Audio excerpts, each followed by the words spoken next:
Hello friends, आज की इस वीडियो में हम एक बहुत इंपॉर्टेंट टॉपिक डिस्कस कर रहे हैं, द थ्योरी ऑफ टाइम। ये इसलिए इंपॉर्टेंट है क्योंकि फिलॉसफी में जो सबसे इंपॉर्टेंट क्वेश्चन है वो क्रिएशन के अराउंड है। वर्ल्ड, यूनिवर्स कैसे क्रिएट हुआ, कब क्रिएट हुआ, किसने किया और क्रिएशन से पहले क्या था। ये सबसे ज्यादा इंपॉर्टेंट क्वेश्चंस हैं फिलॉसफी के, और बहुत सारे फिलोसफर्स ने अपना अपना इसमें कंट्रीब्यूशन दिया। सबने अपनी फिलॉसफी दी और उन्होंने अपना जस्टिफाई भी किया अपनी फिलॉसफीज को।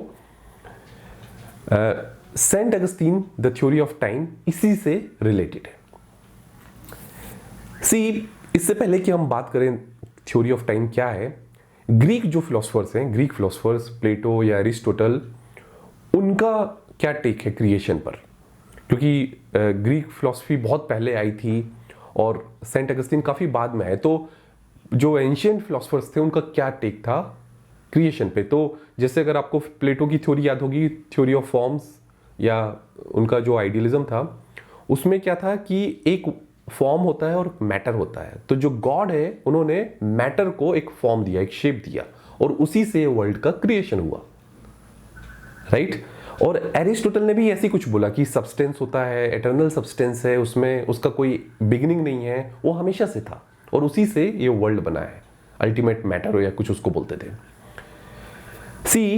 इन सारी थ्योरीज में जो क्रिएशन है उसका कोई बिगिनिंग नहीं है, क्योंकि ऑलरेडी क्रिएटेड था, सब्सटेंस मैटर ऑलरेडी था, उसको बस एक शेप दिया गया। तो जो गॉड है वो क्रिएटर नहीं, एज एन आर्किटेक्ट देखा गया। गॉड ने इस वर्ल्ड को डिजाइन किया है। इन सब फिलॉसफीज में ये बोला गया कि गॉड क्रिएटर नहीं है, आर्किटेक्ट है। जबकि जो सेंट अगस्तीन थे वो थोड़े से क्रिश्चियनिटी वाले व्यू के थे। उन्होंने बोला कि ये जो वर्ल्ड है ये नथिंग से क्रिएट हुआ है, तो उससे पहले कुछ नहीं था और भगवान ने इस वर्ल्ड, गॉड ने इस वर्ल्ड को नथिंग से क्रिएट किया है। अभी एक क्वेश्चन आता है कि दो क्वेश्चंस हैं बेसिकली। एक होता है कि उसके पहले क्या था, राइट, और जो उसके पहले जो टाइम था उसमें क्या था। अगर नथिंग था तो उस टाइम तो चल रहा था, उसमें क्या चल रहा था फिर। और गॉड ने इस वर्ल्ड को पहले क्रिएट क्यों नहीं किया, हमें जब भी क्रिएट किया उसके पहले क्रिएट क्यों नहीं किया, उसके पहले उन्होंने नथिंग को क्यों रखा, राइट। ये सारे फंडामेंटल क्वेश्चंस हैं फिलॉसफी के, और द थ्योरी ऑफ टाइम इन्हीं क्वेश्चंस के अराउंड है। Okay, so let's begin our discussion on the theory of form. Saint Augustine बोलते हैं कि जो टाइम है, जब वर्ल्ड क्रिएट हुआ उसी के साथ टाइम क्रिएट हुआ। जो नथिंग है उसमें कोई टाइम नहीं था, वो एटर्निटी थी, उसमें कोई टाइम नहीं था, उसमें कोई, आप ये नहीं बोल सकते कि 10 साल पहले तक 10 साल तक नथिंग चला उसके बाद वर्ल्ड क्रिएट हुआ। मैं एग्जांपल दे रहा हूं, क्योंकि टाइम का क्रिएशन भी, टाइम भी एक डायमेंशन है। अगर आपने एक मूवी देखी होगी इंटरस्टेलर, उसमें भी बोला है कि जो फोर्थ डायमेंशन है या फिफ्थ डायमेंशन है वो टाइम है। तो टाइम का जो डायमेंशन, जैसे लेंथ, विड्थ और ये हुआ, वैसे ही टाइम भी वर्ल्ड के क्रिएशन के साथ ही आया है, उसके पहले कुछ नहीं था। ओके, और जो टाइम है वो सब्जेक्टिव एंटिटी है। उसका क्या मतलब है कि वो हमारे दिमाग में है, ह्यूमन के माइंड में, उसके बियॉन्ड कुछ नहीं है। जब भी हम टाइम के बारे में सोचते हैं तो हम क्या सोचते हैं, टाइम एक आउटसाइड एंटिटी है, आउटसाइड ऑफ अस, राइट, कि टाइम चल रहा है। हमारे दिमाग में पिक्चर यही ना कि हम एजिंग हो रही है, टाइम आगे बढ़ रहा है, तो हम हमेशा टाइम को अपने से एक पैरेलल एंटिटी मानते हैं।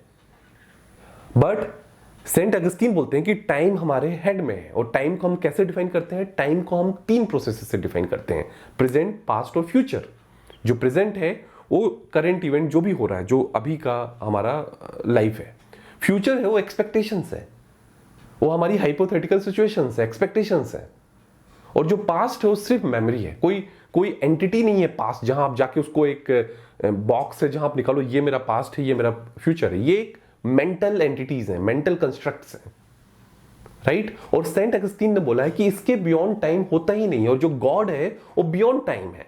अभी ये कैसे होता है, गॉड बियॉन्ड टाइम कैसे होता है?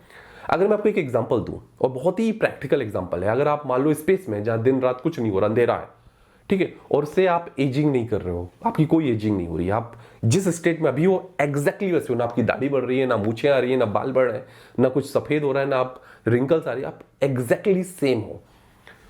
आपको टाइम, घड़ी बड़ी कुछ नहीं है। आपके लिए टाइम की क्या वैल्यू उस समय? जब आपको टाइम का पता ही नहीं चलेगा, क्योंकि वो एटर्निटी में आप जी रहे हो, तो उसमें आपके लिए टाइम की कोई वैल्यू ही नहीं है, टाइम नाम का कोई कंसेप्ट ही नहीं होगा वहां, राइट? वैसे ही गॉड है। गॉड इस टाइम के जो कंसेप्ट है इसके बियॉन्ड है, उनको टाइम में कोई उनको लिमिट नहीं कर सकता, राइट? और जब बोलते हैं कि नथिंग, नथिंग में कुछ नहीं था, टाइम भी नहीं था, राइट? तो आप कोई पीरियड से नथिंग को मेजर नहीं कर सकते कि इतने टाइम तक नथिंग था, वो एक वैक्यूम है जिसमें कुछ नहीं था। तो बस ये छोटा सा कंसेप्ट है लेकिन बहुत इंपॉर्टेंट है। आई होप आपको ये कंसेप्ट समझ में आया होगा, सेंट अगस्टीन की थ्योरी ऑफ टाइम आपको समझ में आई होगी। ज्यादा कॉम्प्लेक्स नहीं है बट इंपॉर्टेंट है। Thank you so much for watching this video and I will see you soon. Thank you so much.